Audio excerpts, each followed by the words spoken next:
नमस्कार साथियों। जिंदगी में सफलता बाय चांस नहीं आती। आपको डिजाइन करना पड़ता है, आपको क्रिएट करना पड़ता है अपने माइंड को, अपने सिस्टम को और अपने जीवन को। जब आप अपने आप को डिजाइन करते हो तो चांसेस है कि आपके जीवन में वो रिजल्ट मिलते हैं जो आप चाहते हो। दोस्तों, इसी चीज को ध्यान में रखते हुए हमने एक बेहतरीन सा प्रोग्राम डिजाइन किया है जिसका नाम है राइट ब्रेन ब्लूप्रिंट अलाइनमेंट। और इस जर्नी में हमारे साथ कई बेहतर से बेहतरीन लोग जुड़े हैं और उन्होंने अपनी लाइफ में बहुत सारा मीनिंगफुल ट्रांसफॉर्मेशन लाया है, एक्सपोनेंशियल ग्रोथ को एक्सपीरियंस किया है। इसी जर्नी के तहत आज मैं आपको एक ऐसी बेहतरीन शख्सियत से इंट्रोड्यूस करना कराने जा रहा हूं जो इंडिया से नहीं है, इंडिया के बाहर से है, लेकिन उसके बावजूद उन्होंने इस जर्नी को टाइम के अगेंस्ट जाके सक्सेसफुली कंप्लीट किया है। और मैं चाहता हूं उनके एक्सपीरियंस से आप भी सीखें, आप भी जानें कि किस तरह से राइट ब्रेन ब्लूप्रिंट, जी हाँ, केवल अपने पैटर्न के अपने ब्रेन के अंदर कुछ पैटर्न को शिफ्ट करके अपने जीवन में मैजिकल ट्रांसफॉर्मेशन एक्सपीरियंस किया जा सकता है। So ladies and gentleman, please welcome our magical member. She is Mona, and Mona is from London, right? So Mona, kindly introduce yourself. कैसी आपकी जर्नी रही है, आप क्या करते हो, किस तरह से राइट ब्रेन ब्लूप्रिंट ने आपके जीवन में मैजिकल कंट्रीब्यूशन किया है। Over to you Mona. Thank you very much for giving me the chance to speak. Thank you very much for everything and such a brilliant introduction you gave me. Sir, मैं अपनी बात शुरू करने से पहले Lord Buddha का एक कोट यहाँ पर बयान करना चाहती हूँ। और वो ये है कि हम अपने कंधों का वजन उस वक्त तक समझ नहीं पाते जब तक वो हमारे कंधों से उतर ना जाए, क्योंकि हम उसके साथ जिंदा रहना सीख गए होते हैं। और मैंने भी अपनी जिंदगी में बहुत सारे ऐसे वेट्स के साथ जिंदा रहना सीख लिया था, जो वक्त के साथ साथ मेरी जिंदगी की आदत बन गए थे, मेरी जिंदगी का पैटर्न डिसाइड कर दिया था उन्होंने, और मैं उसी के साथ चल रही थी। सबसे पहले मैं अपना इंट्रोडक्शन दे दूं इस बात के बाद। मेरा नाम है मोना अली। मैं एक लाइफ और रिलेशनशिप कोच हूँ प्रोफेशनली। मैं लंदन में रहती हूँ पिछले 20 साल से। तो जब आप अपनी मिट्टी से अलग होते हैं, आप मल्टी कल्चरल थिंग्स में आते हैं, आप बहुत सारी चीजों में कंफ्यूज हो जाते हैं। मैंने यहाँ के पढ़ा लिखा समझा सीखा सब कुछ किया, लेकिन बहुत सारे मेरे ऐसी चीजें थी जो अनसॉल्व थी, जबकि मैं खुद भी प्रोफेशनली अपनी लाइफ से रिलेटेड, कोचिंग से रिलेटेड पढ़ाई कर रही थी। जब मैं सर से मिली हूं तो मैंने रियलाइज किया कि वो सारी चीजें क्या हैं। एक चीज और मैंने रियलाइज की कि मुझे एक बीमारी थी जो सर से मिलने से पहले थी और इस कोर्स को शुरू करने से पहले थी, और उसका नाम है आई नो इट ऑल। यानी मैं सब कुछ जानती हूँ। और जब आप सब कुछ जानते हैं तो जब बर्तन में पानी भर दें आप एक हद तक, तो उसमें और पानी आएगा कैसे? तो मेरे माइंड की भी कुछ कंडीशन इस कोर्स को शुरू करने से पहले वैसी ही थी कि मैं सब कुछ जानती हूँ और मुझे क्या नया मिलेगा। अब चलो, हम जहाँ इतनी चीजें सीखते हैं, क्योंकि मैं बिलीव करती हूँ सीखने में, नॉलेज में, तो मैंने सोचा जहाँ हम इतनी चीजें सीखते हैं समझते हैं, चलो एक और चीज समझ लेते हैं। मैंने सर के कोर्स को भी बहुत सुपरफिशियल लेवल पे लिया, क्योंकि मेरा मेरा प्रोफेशन ऐसा है as a life coach, relationship coach, कि मुझे पढ़ना पड़ता है, लोगों को समझना पड़ता है, देखना पड़ता है। तो मैंने सोचा कि चलो एक और शख्सियत देख लेते हैं, जहाँ इतने को पढ़ते हैं हम सर को भी पढ़ के देख लेते हैं। लेकिन मैं किस माइंडसेट के साथ आई थी? सर, मेरा माइंडसेट था I know it all already. Very nice. तो जब मैंने अपनी ये जर्नी सर के साथ शुरू की, तो सबसे पहला जो शिफ्ट मेरी सारी थिंकिंग में और चीजों में आया, वो ये आया कि नो, आई डोंट नो। मुझे तो बहुत सारी चीजें पता ही नहीं है। राइट। और बहुत सारे ऐसे वजन, जैसे मैंने शुरू में लॉर्ड बुद्धा को कोट किया था, जो मैं अपने कंधों पे लिए घूम रही थी, जो मेरी पुरानी फाइल्स की गलत प्रोग्रामिंग की वजह से थे। मैं लोगों के साथ इंटरेक्शन में उनको गलत तरीके से इस्तेमाल करती थी। आहिस्ता आहिस्ता वो वजन इस सारी जर्नी के थ्रू, जितनी भी हमारी जर्नी रही सर के साथ, वो मेरे कंधों से उतर गया।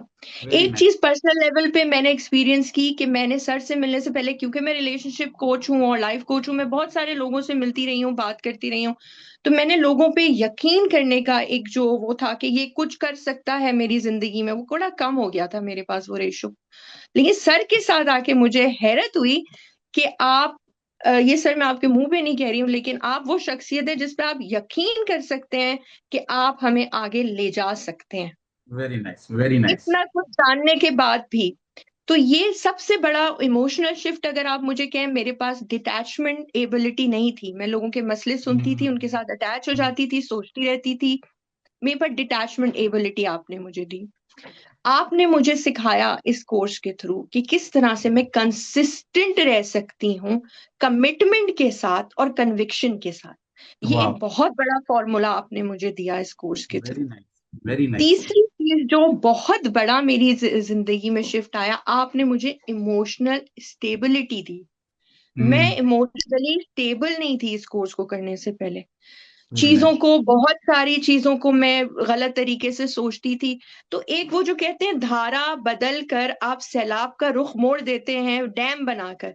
तो सर मेरे लिए वो डैम रहे हैं जिन्होंने मेरे माइंड का धारा बदल कर उस पे बंद बांधा है, और उसको सही डायरेक्शन में अब खेतों तक पानी पहुंच रहा है, ताकि वो अपनी फसलों को बढ़ा सकें सही से। पहले वेरी वो नाइस। सैलाब की तरह, पहले वो फ्लड की तरह हर जगह फैला हुआ था पानी। तो पानी तो मौजूद था, जमीन भी मौजूद थी, वेरी लेकिन नाइस। उसमें बीज डालने का ये अमल जो सर ने मुझे करवाया है, उन्होंने मुझे सिखाया है कि हमारा दिमाग एक जमीन है, एक जरखेज जमीन है। आप उसमें बीज जो डालेंगे वही तो निकलेगा। मैं पहले एग्जैक्टली, इस एग्जैक्टली। इस मिसाल को और इस चीज को सही से समझ नहीं पाती थी। हम्म। नाउ एक जो चीज मैं फ्यूचर के लिए अब देखती हूँ, कि अब मुझे, मैं वो किश्ती नहीं हूं जो समंदर में बस डाल दी गई है और लक्ष्यहीन है, कहीं भी जा रही है या कुछ भी। सो अब फ्यूचर के लिए सर ने मुझे एक लक्ष्य प्रोवाइड कर दिया है, मेरी माइंड की डायरेक्शन सेट कर दी है, और मैं बेहतरीन तरीके से उस डायरेक्शन पे अब चल सकती वंडरफुल, हूँ, ये मेरा मानना है। और मैं सर वंडरफुल, की बहुत आभारी हूँ इसके लिए, और मैं चाहती हूँ कि वंडरफुल। सर ये काम चलता रहे, आप करते रहें। और वाह, thank you very much for restoring my faith in वाह। knowledge again. सो मोना, इस जर्नी में मैं केवल आपसे ये जानना चाहूंगा कि what suggestion you would like to give to the people who want to bring the transformation. ये जर्नी उनके किस तरह से काम आएगी, किस तरह से उनकी लाइफ में एक ट्रांसफॉर्मेशन वो लोग एक्सपीरियंस करेंगे जैसा आपने किया। तो 3 reason the people should join this journey as per your पहला एक्सपीरियंस। सबसे बड़ा, और as per my experience sir, पहला सबसे बड़ा रीजन जो हमें इस जर्नी को ज्वाइन करना चाहिए वो ये है कि अपने दिमाग से आई नो इट ऑल को निकालिए और आगे बढ़िए।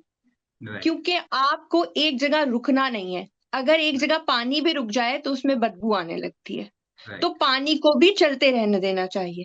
तो राइट, पहला तो मेरा रीजन ये है कि आपको, इसी तरह आपका दिमाग भी एक जगह रुक गया तो सड़ जाएगा, चलता राइट, रहने दीजिए। आई नो इट ऑल को दूसरी बात ये अपने दिमाग से निकालिए, you don't know it all.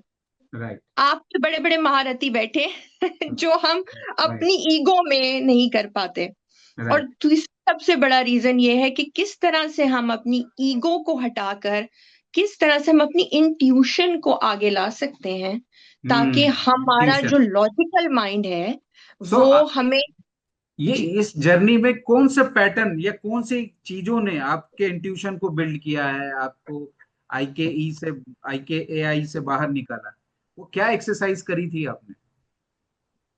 सब मैंने, आपने तो मुझे बे इंतहा एक्सरसाइजेस ईगो माइंड से निकालने की कोई करवाई भी हैं। दो जो आप नाम लेकिन बता सकते हो, अगर आप मुझे इन इन जो लोग मिस इनलाइटमेंट कर रहे की हैं या अपनी जिंदगी अलाइनमेंट की, में। यस। जी, अगर आप अलाइनमेंट की, तो सबसे पहले तो ये, इस जर्नी में सर बहुत सारे फॉर्मूलाज इन्वॉल्व हैं, जो कि जैसे ट्रिपल सी का फॉर्मूला है, आपकी ईगो को किस तरह से आपको पीछे करना है, डिसिप्लिन डीसीपी का फॉर्मूला है, और सबसे बड़ा फॉर्मूला ये है कि सब चलता है नहीं करना है। हम्म। सब नहीं चलता है जिंदगी में, सब राइट, चल तो राइट। रहा है दुनिया में, आप खा रहे हैं पी रहे हैं, लेकिन वो तो जानवरों की जिंदगी में वंडरफुल, भी सब चल वंडरफुल रहा मोना, वंडरफुल। तो वन फाइनल है। स्टेटमेंट जिसमें लोग, यस सर। आप एक स्टेटमेंट देना चाहते हो लोगों को कि जिससे राइट ब्रेन ब्लूप्रिंट ट्रांसफॉर्मेशन लेके आएगा, what is that final statement जो सर मैं अगर ये ये नहीं कहूंगी करते कि तो they are missing it? Sir हम जो हैं, जैसे जैसे, अगर आप सवाल करें why we are missing on it, what we are missing on it exactly, so हम जैसे जैसे बचपन से बड़े होते जाते हैं, हमारी बहुत सारी चीजें सब कॉन्शियस माइंड में हमारे स्टोर होती जाती हैं, क्योंकि यस। डेली बेसिस पे हम तो आगे बढ़ रहे हैं, फ्यूचर की तरफ जा रहे हैं, कोई कल पीछे नहीं जाने वाला है, हर कल आगे जाने वाला है। तो वाह। जो हमारे पिछले कल की गुत्थियां उलझी रहती हैं, वो हमारे तो सबकॉन्शियस में यू वांट टू उलझी टॉक ही अबाउट रह द जाती पैटर्न्स जो आपके पास के पैटर्न है, जो आपको आगे नहीं बढ़ने हैं। जी देना सर। चाहते हैं। उस पे वो ये पैटर्न जर्नी इम्पैक्ट कर रही है। बिल्कुल, ये जर्नी चेंज कर सकती है उनको, उन सारी गुत्थियों को सुलझा सकती है। आपके पास बहुत से सवाल होंगे प्रकृति के नियम के, आपकी अपनी ज़ात के, हर चीज़ के, वो सब मैं कहूँगी जर्नी ज़रूर जॉइन करनी चाहिए। आपके वो पैटर्न्स चेंज करेगी, आपका माइंडसेट, सबसे बड़ी बात माइंडसेट ही चेंज कर देगी वाह आपका। वाह तो जो पास्ट इवेंट आपने किसी और माइंडसेट से देख के आप उस पे रो-रो के पागल होते रहे होंगे या उसके लिए आपने अपनी ज़िंदगी को कुर्बान कर दिया होगा या वो समझते होंगे कि बस वही मसला थे, वो सब वाह। सॉल्व हो जाएँगे। तो मैं इसलिए रिकमेंड करूँगी कि आने वाले कल के लिए तो ज़रूरी है ही आपका माइंड सबकॉन्शियसली ट्रेन होना, लेकिन आपके पिछले कल को भी सॉल्व होना आज के कल को बेहतर बनाने के लिए वाह। इम्पोर्टेंट है। तो सो इस जर्नी को मेरे हिसाब से तो इसलिए जॉइन करना चाहिए सर। सो देवी और सज्जनों, ध्यान से सुन लीजिए। जिंदगी में अगर आप कहीं अटक रहे हो और आपकी जिंदगी में कुछ ऐसा चल रहा है जो आप नहीं चाहते हो, so it is not a किस्मत, it is not a luck, और ये कोई भाग्य की बात नहीं है। It is a matter of pattern. Change your pattern, change your life. That is what we do in this wonderful and magical journey. And we name it, Mona, Right yes Brain sir, Blueprint blueprint alignment. Alignment. So, thank you yes, so much. आप भी join करें इस journey को और अपनी life को meaningful transformation दें। Thank you, Mona. बिल्कुल, थैंक यू फॉर बिल्कुल। Sharing your thank you, experience. Thank you so much. Thank you, thank you.